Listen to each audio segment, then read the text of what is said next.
Hello, welcome to AT&T ThreatTraq for September 13th, 2012. This program provides network security highlights, discussion, and countermeasures for cyber threats. Joining us today, we have Jim Clausing, Dave Gross, and John Hogoboom. Thanks for joining us, guys, and this is sort of our regular team here. I'm Brian Rexroad. And I'll go ahead and kick it off today here. I wanted to just give what I'll call a shameless plug here. It's an article that came out in Computer Weekly, which is a publication available on the internet here. It's entitled AT&T Takes APTs Seriously, APTs referring to Advanced Persistent Threats. And this is one that was an article that was collaborated on with Joe Bentfield. He's a Executive Director of Security Technology here at AT&T. And basically points out several things in the article that I thought would be worth sharing with you here today. First of all, I think one of the things that we wanted to kind of sort of point out is that it makes sense to do some preparation to protect against advanced persistent threats. And so the first item here is basically, and this is kind of outlined in the article among other things, to determine who is at risk. You want to make sure that you have some idea of what organizations or what people might have a high public profile that might be easy to research and be targeted. And also people that might have information that would be of concern from the company's point of view. This might be investment information, business deals that are being made, particularly ones that are associated with business transactions in foreign countries. Second item would be determine what information systems are most at risk. That is, again, it's similar to the notion of who might be at risk, but in this case, there might be systems where advanced persistent threats might try to target those systems to be able to extract information of that type. And along those lines, certainly if you are targeted, and most organizations would be a target. In fact, that's one of the points of the article, by the way, is that it's not just large organizations, but any organization might be a target. But you want to invest in the detection capabilities that are AT&T specific, APT specific. And what I mean by that is a lot of these activities, that is, these persistent threats, they might, in their first attempt, be blocked by a firewall, for example, but the firewall isn't going to stop them. They're going to come back and try again. They're going to do other things. So what you're going to be looking for are behavioral characteristics, accesses to systems that typically aren't accessed by particular users, abuse of particular privileged accounts, that sort of thing. And you want to have a capability to analyze that data and be able to detect these events. So as one organization I was talking to with recently, I think they had the right philosophy. You're not necessarily in a position to be able to detect or protect against an advanced persistent threat of actually penetrating an organization, but you certainly want to minimize the dwell time, their opportunity to peruse around or establish their roots in the organization. So that's basically the underlying aspect of this. Next item, certainly consider incident response tactics. That is, again, it's along the lines of this reducing the dwell time. You don't want to be trying to figure out how to respond to advanced persistent threats once you've determined that one has penetrated your organization. You want to already have a prepared set of response tactics in place and make sure that they are addressing the concerns that might exist. So, for example, some communications might be visible. You don't want to tip them off to the activities that you have in plans or the activities that you might be, or responses you might be taking to basically kick them out. So this is certainly an aspect that you want to be paying attention to. That is, make sure you plan ahead. And then last but not least is certainly to make sure your organization, all of the employees in your organization are aware of the advanced persistent threat and the concerns around that. That is to make sure that they understand that your organization is a target.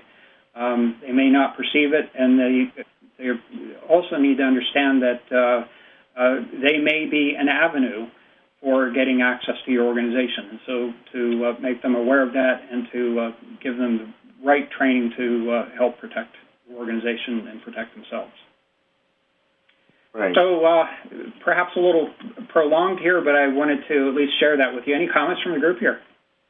Yeah, I just wanted to mention that if you have, various defenses and stuff like that, perimeter defenses and stuff like that, don't assume that that's going to prevent the APT. I mean, there are ways for the APT to work their way through, as you said, potentially using some unsuspecting employees, maybe through a spearfish or something like that, but then traversing your perimeter in the way employees normally traverse the perimeter and stuff. So, you may see that there's a bunch of security devices there, and they do serve a purpose. It's not that they don't help at all. They do help some kinds of threats, but for more sophisticated, advanced, persistent threats, they're not going to do the whole job. So you're going to have to recognize that you're going to have to do incident response because they will get in. You have to find them and get them out. Right. And that's another really important point here that many of our viewers and listeners are probably familiar with the 6-step incident response process, and preparation and follow-up are the two that seem to get shortchanged most of the time. But it really is important that you have plans, that you work on them, that your responders practice response, that you've got the capabilities to actually do the response. If you discover that you've got an infected workstation someplace, the ability to actually examine it. All of these things need to be set up in advance, because once the bad guys are inside, you're playing catch-up. It's really too late to set things up then. Absolutely. All right, well, thanks very much. So at this point, let me hand it over to Jim, and thank you, Jim, for your comments. And from that, I understand that there's an iTunes update. Yeah, thanks, Brian. This one just came out in the last 24 hours. Apple has updated iTunes for Windows, Windows 7, Vista, XP, and the reason that I wanted to bring it up today was there are 163 vulnerabilities addressed by this update. None of them are actually iTunes specific. Most of these got updated on the Mac when Mountain Lion was released a few weeks ago. All of the vulnerabilities, at least the ones that I've looked at, I've not looked at all 163 of them, but the ones that I've looked at were all WebKit related, which is the underlying browser technology in Safari that iTunes also uses. When you go display the cover art, it goes out, pulls down. It acts as a web browser, and so it was those components in iTunes that were updated with this. I don't know that there are any specific attacks against it, but there are enough vulnerabilities there that it is worth updating if you run iTunes. Well, in fact, I think some time ago, Jim, and I doubt that there's a direct relationship here, but certainly some time ago, it was actually vulnerabilities in WebKit that were used as exploits against, and I think this was in a contest scenario, but it was not necessarily in the wild, but certainly exploits against the unpatched WebKit that was used to target BlackBerry devices. Again, that was in a competitive scenario, not necessarily in the wild, but we've talked several times about that problem with, identifying vulnerabilities in toolkits and the lag or between the time those vulnerabilities are patched and actually getting them out to devices, and in this case, in the application that's installed on Windows machines. Yeah, and the thing is so many applications these days now rely on some sort of a web component to, as I said, go pull down some sort of graphics or something. And it's not just the web browsers, but it's, all of the media players. the Real Media and the Windows Media browser and the iTunes, all of these, take advantage of some underlying web browser technology. And so when the browsers get updated, all of these other applications don't necessarily automatically get updated at the same time. So it's important to keep on top of them. All right, very good. So with that, let's go ahead and pass the reins over to Dave here. Dave, I understand there was a pretty significant botnet takedown. I'm interested in what you have to say about that. Yes, this is in reference to the Nitol botnet that Microsoft did the takedown of. And what Microsoft was doing here, it's Microsoft's digital crime unit. They were looking into supply chain issues related to counterfeit versions of Windows. So they weren't necessarily even looking into this botnet, but they were finding that there were places where you would buy PCs and the PCs would have counterfeit versions of Windows, and so they were trying to trace back the supply chain and try to figure out where those are coming from, because it wasn't necessarily the end point of sale that it was coming from. They wanted to get the source. So anyhow, while they were doing the study, they had purchased some end systems, and they did some analysis on it. And what they found was that not only did these machines have counterfeit versions of Windows, but they also had preloaded malware. And they said that there were about 20% of the PCs that were bought from an unsecure supply chain that had the malware. So it's not all of them, but it's a significant number that have that on there.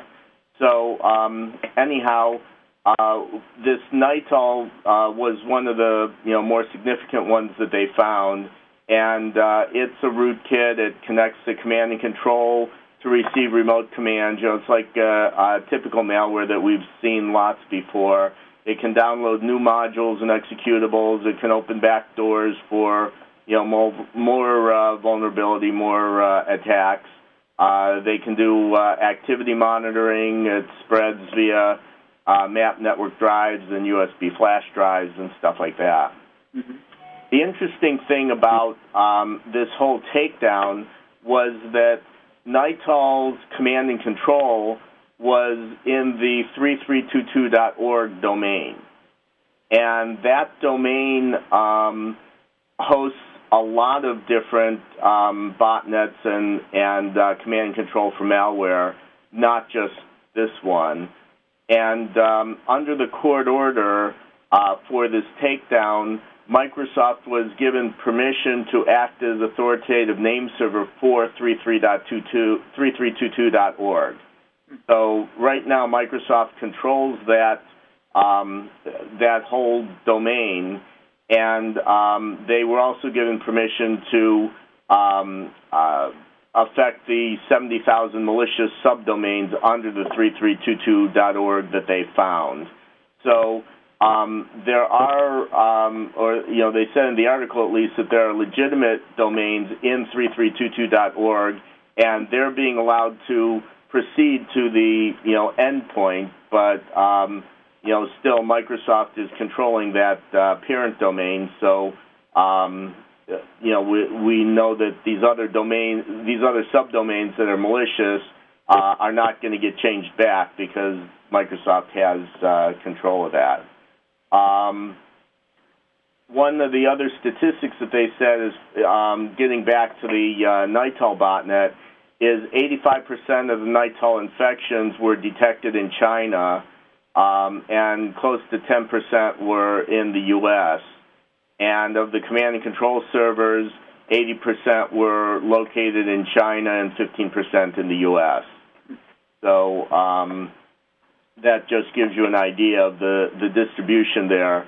Microsoft is still unable to determine where the malware was loaded in the supply chain, but at least they, got a big hunk of it. and their advice as far as how would you know if you're buying from an unsecure supply chain. You really don't, but one sign is that if the deal appears to be too good to be true, it probably is. Mm-hmm. But, then again, you don't really know, and so, you should probably treat even new software or new machines with preloaded software on it as, be very skeptical of it and do some scans of it, maybe do a fresh reload or something like that so that, you don't have all these other potential pieces of malware on there. Mm-hmm. I've heard advertising, and even on mainstream programming, there's, reputable radio stations, for example, where it's a laptop for free. And I've always been very skeptical of that, not necessarily because I thought maybe it was counterfeit, but that, there is no such thing as a free lunch, and that's true in computers as well. And I've always kind of wondered what's going on in the background that provides the revenue stream associated with that. And, perhaps there was some, pirated software associated with that, and who knows whether it's had any infection associated with it as well. I think it's pretty significant that 3322.org was taken over here by Microsoft. My only comment would be is I hope they can get 8866.net also, which is a related one that also not quite as bad as 3322.org, but there's a lot of stuff that goes on there as well. Yeah, I think there's... Go ahead, John. No, I was going to say, but that's a pretty significant takedown because there's a lot of different things happening under that dynamic DNS range that it's a Chinese dynamic DNS provider. Yeah. So I guess I'm kind of curious about the mechanics that they use to do this, but I'm not sure that we're perhaps prepared to talk about that today. But in any case, I agree with you, John. I suspect that 3322.org has had a much longer history. That is, we've kind of recognized that as one of the very suspect domains way back when we just started doing botnet tracking, and it's been a good 7+ years. And I was just looking at one of these articles, and it notes that there were nearly 70,000 other malicious subdomains in addition to the ones associated with the Nitol, associated with about 500 different botnets that were using that domain at least at one time. So clearly a significant, at least a triple play from Microsoft's point of view. Mm-hmm. And the mechanics of that have obviously got to be quite complex. That is, they still have to sort of sort through some things to determine which domains are legitimate, which ones aren't. And I'm guessing this could create some other complications because whereas it's kind of been known that you should be suspect of activity in 3322, I don't think that's going to stop the malicious activity. They're going to disperse to other places. So I hope that doesn't create a extra level of complexity in tracking or identifying this malicious activity in the future. Well, that happens all the time. Whenever there are these takedowns or whenever for some reason something gets cleaned up or whatever, the activity morphs and moves somewhere else. So you just have to find the new activity. Absolutely. Yeah, good point. Yeah, but this is one dynamic DNS provider they're not going to be able to use to hide behind anymore. So that much is a good thing. Yeah, at least in the U.S. I mean, I'm not sure what happens to it in the China realm where it's really hosted, but at least in the U.S., Microsoft owns it. Mm-hmm. Okay. I guess along those lines, this isn't the next topic here isn't entirely different. It's got a little different slant to it, but this is actually a posting from the Internet Crime Complaint Center. I think this is basically a center that you can submit your complaints about Internet crimes to, hence the name.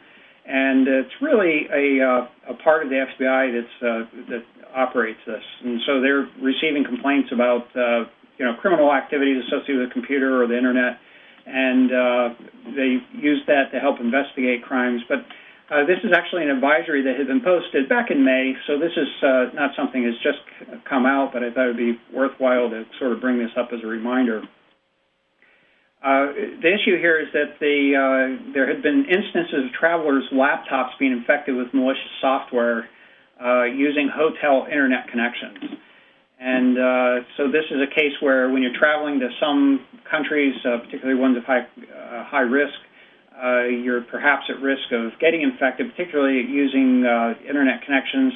There are specific advisories related to basically in order to get access to the internet, you might be required to do some software updates on your computer. And rather than pointing you to a legitimate update site, they're basically redirecting you to one that installs a piece of malware on your computer. And so the recommendation that they provided was basically that government, private industry, and academic personnel will travel abroad to take precaution before updating software products on their hotel internet connection. Now, I guess there were some questions that were kind of running around in our organization is like, well, how are they doing some of these exploits? They might, in fact, in some cases, be the hotel may be, in fact, cooperating with this activity. There's also the possibility that somebody has latched on to that hotel computer network. If it's a Wi-Fi network, for example, it is possible to basically inject yourself into that path and maybe take over DNS, for example, outpace the normal DNS for providing responses, and then consequently redirect organizations or computers to malicious updates and that sort of thing. So the particulars of the mechanics here are probably not that particularly important, other than it is something that you need to be paying attention to. So what I'd like to sort of suggest here are some protection measures when traveling, and I'm going to kind of focus in on traveling to high-risk countries. One would be a suggestion is basically use separate and expendable communications and communications devices or computing devices.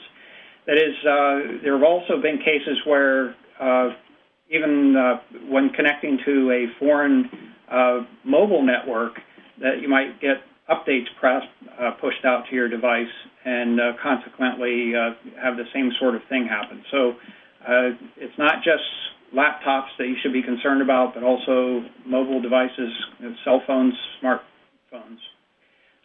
Access only necessary information and systems that are necessary to conduct your business in that country. That is, once you go, even if it's an expendable device, you need to be concerned that perhaps it has gotten infected one way or another.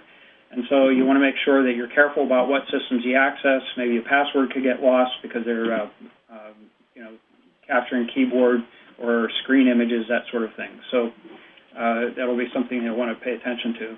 And then we also suggest considering forensics analysis or destruction of the devices upon return. That is, you want to make sure that there is no chance for infections to spread, for example, once you get back. And perhaps there is some interest to determine whether there was actually malicious activity there or not, or whether we're just sort of on a witch hunt here.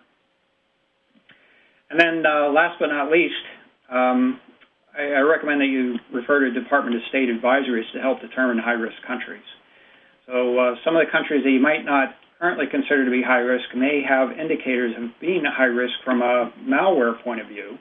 And sometimes the information that's provided on the Department of State advisories can be a little bit subtle. And I'll use one example. This is a case where there's a statement for one particular country. It said security personnel carefully watch foreign visitors and may place you under surveillance. Hotel rooms, offices, cars, taxis, telephones, internet usage, fax machines may be monitored on site or remotely, and personal possessions in hotel rooms, including computers, may be searched without your consent or knowledge. Now, that suggests sort of a physical intrusion, but so that's sort of a subtlety that may exist, is that whereas the Department of State advisories may be, talking about physical things, you need to also consider that the cyber threat is probably underlying that as well. Yeah, and this is something that those of us who have been in the field for a while, this isn't all that new to us, but I've got a lot of colleagues who, anytime. I was wondering, is there a State Department advisory for Las Vegas in July? Well, that's another country, isn't it? It's certainly a high-risk place. Well, yeah, during Black Hat and DEF CON, I know a lot of people who will take throwaway laptops and re-image them before they go, re-image them when they come back. So it's not necessarily only high-risk countries; it's high-risk environments in general. Mm-hmm. Very good. I didn't mean to pick on Las Vegas by any stretch, certainly, because it is. But your point is well taken, Jim. That is, there may be some of the scenarios that certainly from a cyber point of view could exist just because you are sharing a network with others that you particularly, should be in a position of distrust. And your example is very good, is that Black Hat and DEF CON are ones where it's basically a collection of cyber attackers, and you want to make sure that you don't become a victim of that. And so, very good point, yeah. Yep.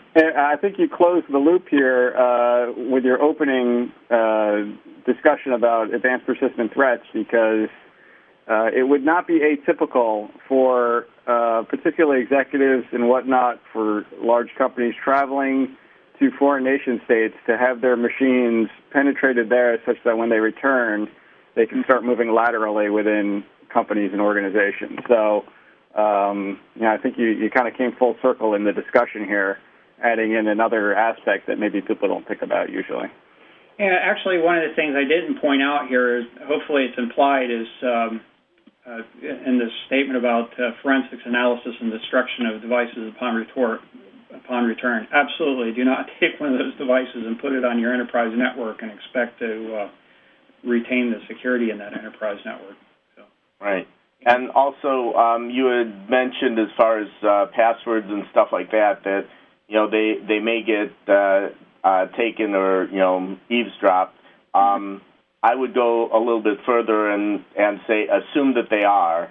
And, when you get back, first thing is change any password that you've used there. And, if you have two-factor authentication, you may want to change your PIN for your authenticating device and things like that, just to make sure that you close the loop of anything that might have gotten eavesdropped while you were out there. Mm-hmm. So, Dave, I think you bring up a good point here, sort of on a separate notion, is that we have the tendency to think about passwords in terms of the amount of time we keep the password. That is, change your password every 60 days or something like that. But I think perhaps it's even more important or better to think about changing passwords when you have some sort of event that, where you might have a little bit more distrust in the security of that password, changing it on those types of events. And I think most of us can think of one that occurs at least within a 60-day period. Mm-hmm. Not that I'm particularly an advocate of 60 days versus any other number of days, but that's, at least for hypothetical purposes, helps.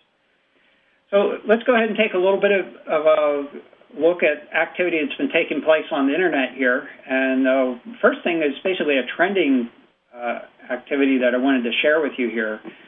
Basically what this is showing, this graph, is the number of alerts that we have generated that is basically detection of DNS amplification attack events.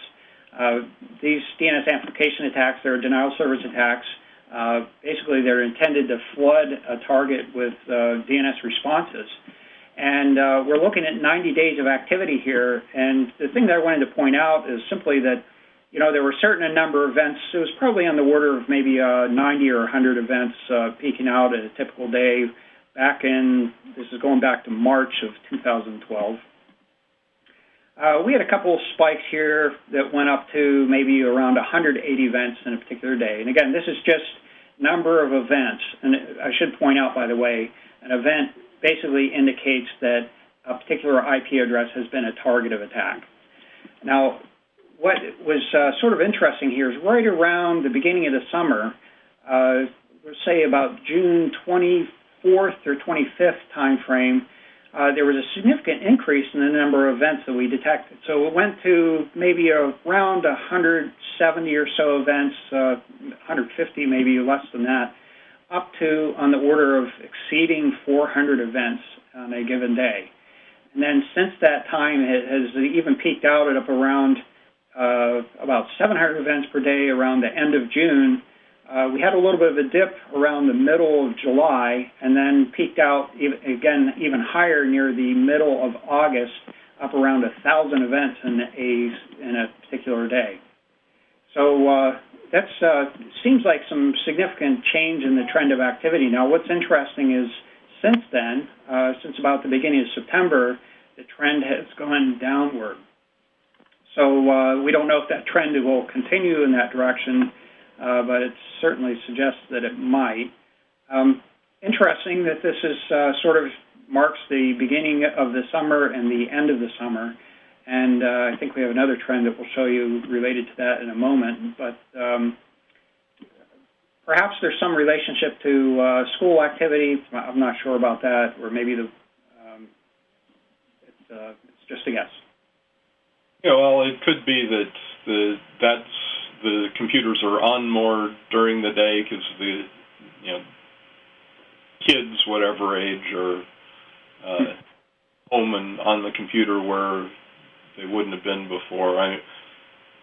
Going back as long as I've been in this field, we always talked about during the breaks, summer and the holiday breaks, seeing the number of attacks go up, and so there may actually be some connection there, even if it's not not the attackers so much as infected machines being on more. Mm-hmm. And I have a farther out theory. There's always been a segment of the population, particularly with teens and gamers, that use DDoS as a means to gain competitive advantage against each other. I don't know, this is just me speculating, but during the summertime you might see an increase in events because there's more gaming activity going on too, and more kids have time to play games. It's just theory, but I know that that's been a motivation, especially if you see that the targets are consumer DSL or consumer cable devices. That would be a possible indicator of that. Yep. You're absolutely right about that, John. There have been some indicators that might be related to this activity. Clearly, there was introduction of a new group of actors when this activity went up. I don't know if it's actor or actors, plural, singular or plural, but certainly there is a change in the trend of activity that's going on there. We certainly have seen some examples of cases where it's been consumers being targeted. And I should also point out that this change in activity is not necessarily any indication of the severity of the events. It's simply the number of events that take place. So a lot of these attacks are actually kind of hidden down in the noise relative to any notable denial of service attacks, but certainly are perhaps significant from the target's point of view. Very good points. Thank you. So with that, let's go ahead and take a look at some of the other activity. And yet again, we still have activity related to this security surveillance camera DVR botnet. And it has also tapered off a little bit here. So what I'm showing here are the top 20 ports that we've seen it scanning on in the last week or so. So this particular botnet is basically infecting DVR machines that are intended for the purpose of recording activity on security surveillance cameras. From what we can see so far, it looks like it's just an opportunistic embedded software system that's been used to affect these devices, basically literally turning them into bots on a botnet.